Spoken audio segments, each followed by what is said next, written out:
in this way. Well, the Rothschilds, and they own the City of London, and I believe that the Queen, Elizabeth, she is more or less is a Rothschild partner. Well, I mean, there's no question that all of this meets in the middle. I mean, if you want to know where real power lies, you follow the money. Exactly. And then, of course, you can very quickly see really where the strings are being pulled that make the rest of us dance. And what I find amazing is actually, it's usually quite obvious. I mean, just recently, the Federal Reserve announced that it couldn't account for something like several $1 billion in a huge black hole last year. And yet, nobody's challenged this. Apparently it's received almost no coverage at all in the United States, and yet that's a pretty huge thing to admit, but somehow nobody challenges. I mean, even though many people, of course, believe the Federal Reserve is an entirely illegal operation in the first place, but that they could lose that much money and nobody challenged them is quite telling. Is that most people are so sort of focused on their own lives or their own needs and trying to get money and just live, or whatever it may be. They never have the time or the energy to challenge things, but really they should, of course. And I mean, that's also true of the European Union. I don't think it's ever balanced its books once since its inception, and yet nobody seems to make too big a fuss about this, which of course is an outrage, especially after all, the bank crisis and all of this. And I think that's another thing that has made, shall we say, the general public wake up. I think they've realised that all these financial institutions that they thought were looking after them, it's like the obvious fact that really they're only looking after themselves has been clearly revealed.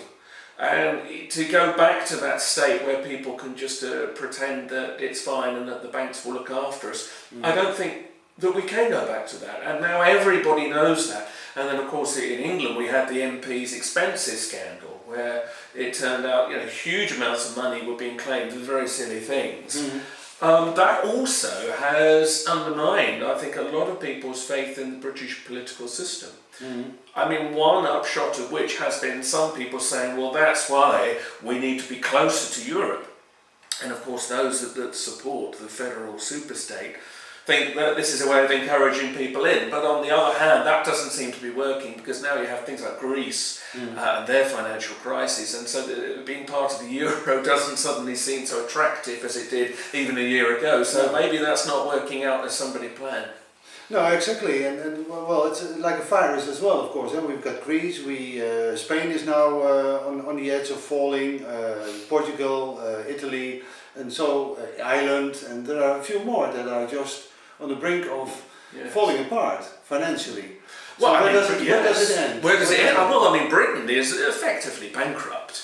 And this is what will be revealed in a few weeks, I think, after the election, because obviously before the election, everyone's got to pretend that everything's fine, especially the current government. I think when the truth is revealed, it's going to be a shock. And I think we will realise just how bad Britain's finances are. And then what will happen, I really don't know. But part of the worry is that it's almost as if somebody somewhere is trying to drive people onto the streets to riot. And of course, if they do that, then that gives them all the justification they need for draconian laws to crush people down, take away yet more liberties.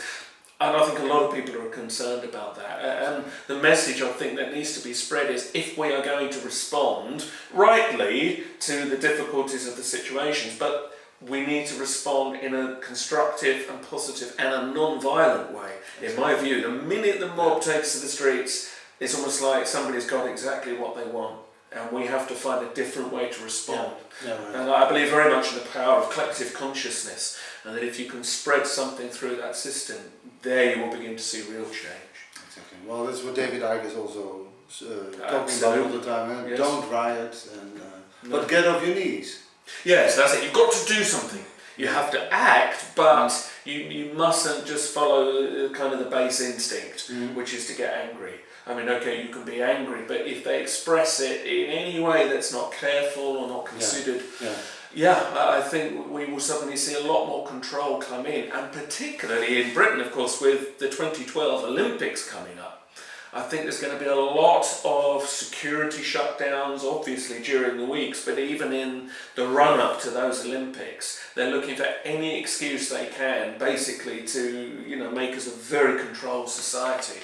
And Britain, as I understand it, for instance, has more surveillance cameras, I think, than any other country in the world. I think you're on camera an average of 300 times a day if you leave your house.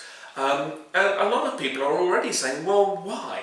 What do we need this for? And yet it's getting worse. That's not getting better. There was I think it was last year or the year before, that there was a whole happening, a sort of hype in England to molest these traffic cameras. Set them on fire. I saw several pictures of that. It looks quite funny actually. All these cameras exploded or put on fire or speed cameras. Yeah, speed cameras. The speed cameras are slightly different. I mean, obviously they are to police the traffic, allegedly to slow the traffic down. Although some people think it's just a good way of making more money for the government. But both is true, probably. Yeah, probably both. But I think the ones of more concern are when there's literally cameras on every corner, in every shop, in every public place, and there comes a point where it crosses a line into paranoia on somebody's part, which of course then makes people more paranoid. And the funny thing is, when you look at the studies that have gone into this, it doesn't prevent crime. I believe in Glasgow, in Scotland, when they introduced the whole new generation of CCTV cameras, crime went up. So, the very things that they're selling as to why we need this, it don't even make sense when you look at the figures. But it's a strange thing anyway, isn't it, that a government wants us to trust them, but they don't show any sign of trusting us. Well, by all these measures. Yes, but I mean, more to the point, I think they are more afraid of us than we are of them, of course, which is something that maybe we all collectively need to realise. Because I think some people feel disempowered. They feel, this global agenda thing, whatever it is too big. I can't fight it. But actually, those powers that be, they recognise that if we all stood up in our sort of power tomorrow, their plans could end. Yeah, right. But it's because we're too afraid, because we don't believe that we can make that difference. Of course, that not enough people galvanise. But I think that's what these times are about, is trying to get that critical mass, getting enough people to become aware, where they will act of their own accord, but in hopefully full consciousness of why they're acting and where they need to direct that energy to, as we were just saying. But all of this, is really going to come into focus. And it will be interesting that in 2012, that there's going to be so much focus on Britain. So whatever issues are being very hotly debated in Britain about liberty, surveillance, whatever, I think that's going to get a lot more coverage and global awareness than I think we've ever had before. And I mean, another area that I'm very interested in, my partner Helen, is a psychological astrologer. And I think astrology has been very unfairly debunked. You're always hearing it debunked on the news. Yes. Yet you look at the statistics of real serious astrology, you realise there are cycles which we go through. And if you look at what we're going through astrologically, just in the next couple of years, never mind anything to do with Mayan prophecy, particularly in England, you're going to see, it's in the astrology, a huge struggle between those that wish to control and those that want the freedom. And I think we're already seeing the beginnings of those issues now starting to bubble up, and in the next 2 or 3 years we're really going to see this hit something. So that's in the stars, never mind just what you can read in the papers, you can see it coming. It's very interesting. My own partner is actually a well-known astrologer in Holland as well. Oh, okay.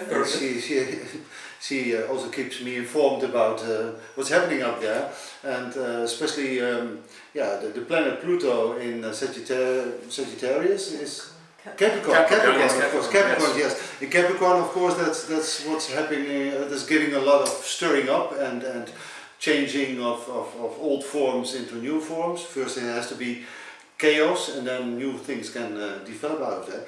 Especially what the coming months concerns, and social unrest is Uranus in Aries, but can give a lot of power. Aries especially. And this renewal, Aries is the